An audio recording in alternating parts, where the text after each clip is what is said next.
Highways tourist family అని చెప్పేసి ఓ cinema ఓటీటీలో ఉందో చూడండి. ఆ సినిమా ఎంత సక్సెస్ అయిందంటే ప్రతి ఒక్కరు ఆ సినిమాలో లీనమైపోయారు.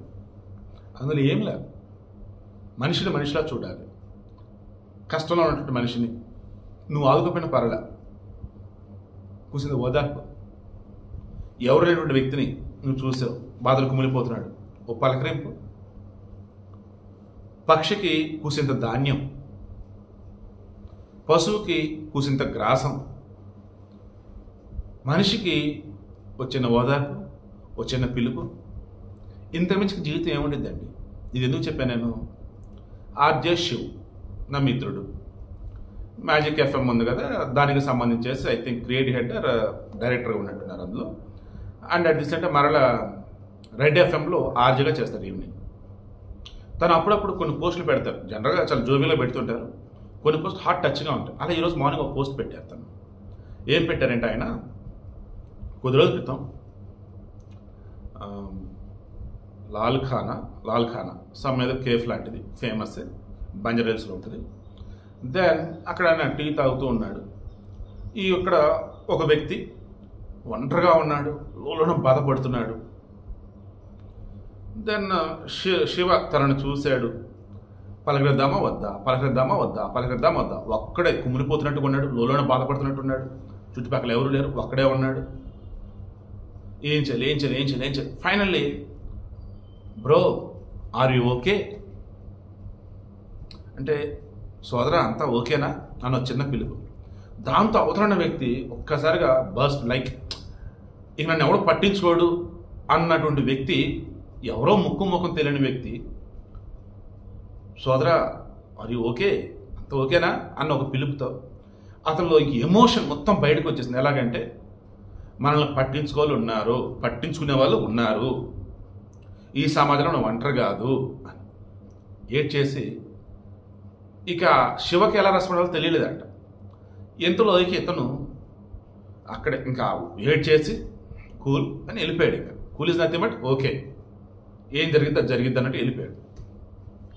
శివకి ఇంకా అసలు ఏం అర్థం కాలేదు, ఎందుకంటే అతను ఏం చెప్పలా, ఏడ్చేశాడు, వెళ్ళిపోయాడు అంతే. దెన్ శివ మనోడు కొంచెం టీ ఎక్కువ తాగుతాడు. ఓకే, అక్కడి నుంచి బయటపడిన కొంచెం మళ్ళీ టీ తాగేసి బయటకు వచ్చాడు. ఇంకా కొద్ది రోజులు గడిచేసింది. నిన్న అతను హైటెక్ సిటీ ఏరియాలో వాళ్ళ ఫ్రెండ్ కోసం వాళ్ళ కేఫ్ దగ్గర ఆగున్నాడు.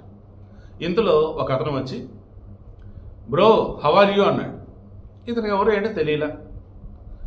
అతను వీడియో జాకీ అంటే చూసారు, లైక్ ఆ వేలో తెలిసారు. బట్ అతను ఆర్జే రేడియో జాకీ కదా, అంతగా తెలియకపోవచ్చు. దెన్ ఎవరు అబ్బాయి ఏంటి అబ్బాయి అనుకుంటే, నేను బ్రో ఆ రోజు లాల్ఖానా కేఫ్లో వచ్చేసి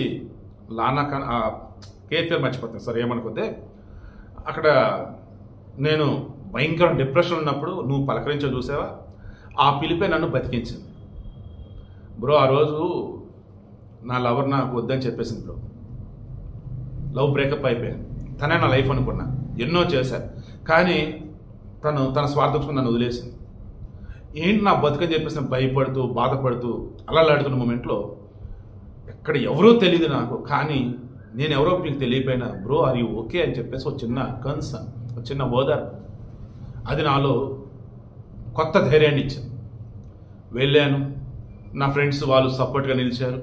now I'm happy doing my job అని చెప్పాడంట. ఆ క్షణం నాకు కలిగిన హ్యాపీనెస్ అదే పోస్ట్ రూపంలో పెట్టాడు. అదే నేను వీడియో చూస్తున్నా. ఇటువంటి ఘటన నా లైఫ్లో కూడా జరిగి ఉన్నాయి, మీ లైఫ్లో కూడా జరిగే ఉంటాయి. సో అందుకు నేను చెప్పేది ఏంటంటే, బాధలో ఉన్న మనిషిని ఓ చిన్న పిలుపు, అమ్మ ఓకేనా, బ్రదర్ ఓకేనా, ఏంలా ఇలా మళ్ళీ మోసం చేసే వాళ్ళు ఉంటారు, జాగ్రత్త. వాళ్ళు బాగా దిగాలుగా ఉన్నట్టుండి ఎదుటి అడగగానే ఏడ్చేసి, మా ఇంట్లో కష్టాలు ఉన్నాయి, నాకు ఆర్థిక ఇబ్బందులు ఉన్నాయి, అర్జెంట్ అవసరం ఉంది అని అడిగి డబ్బులు ఇస్తున్న బ్యాచ్ కూడా ఉంటారు. అది వేరు. మరలా అక్కడ అలా డబ్బులు అడిగితే మీరు క్రాస్ చెక్ చేసి అన్ని ఓకే అంటే ఒక సాయం చేయడం ఏం పర్లా. ఇంకొంచెం చీట్ చేసే బ్యాచ్ ఉంటుంది, అక్కడ జాగ్రత్తగా ఉన్నాడు. సో అంతిమంగా నేను మరలా చెప్తున్నా, పక్షి వచ్చింది కనపడింది గింజలే.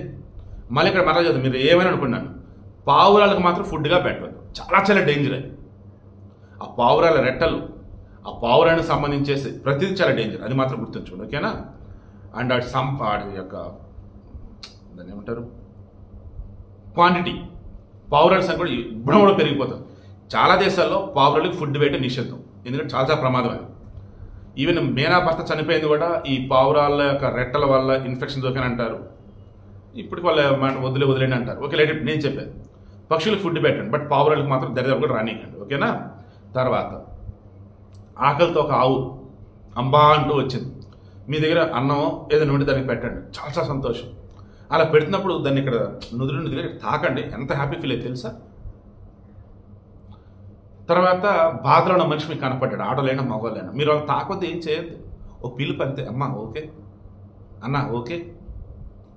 దెన్ ఆ సమయంలో వాళ్ళు ఏదైనా అడిగితే మీరు ఏదైనా నిజంగా సాయం చేయగలిగితే అపాత్ర దానం చేయకుండా సాయం చేయండి. ఓకేనా? జాగ్రత్త అయితే మరొకండి. అండ్ అవతల ఏ చెప్తే నమ్మొద్దు, బట్ ఓ చిన్న పిలుపు బాధలో ఉన్నోడికి మీరు ఇచ్చేది చూస్తారా, అదే అది పెద్ద ధైర్యం. సో శివ్, నువ్వు ఎంత జోవేలుగా ఉంటావో ఇటువంటి చెప్పినప్పుడు చాలా ఎమోషనల్ టచ్ అవుతాయి అబ్బా నాకు. Thank you.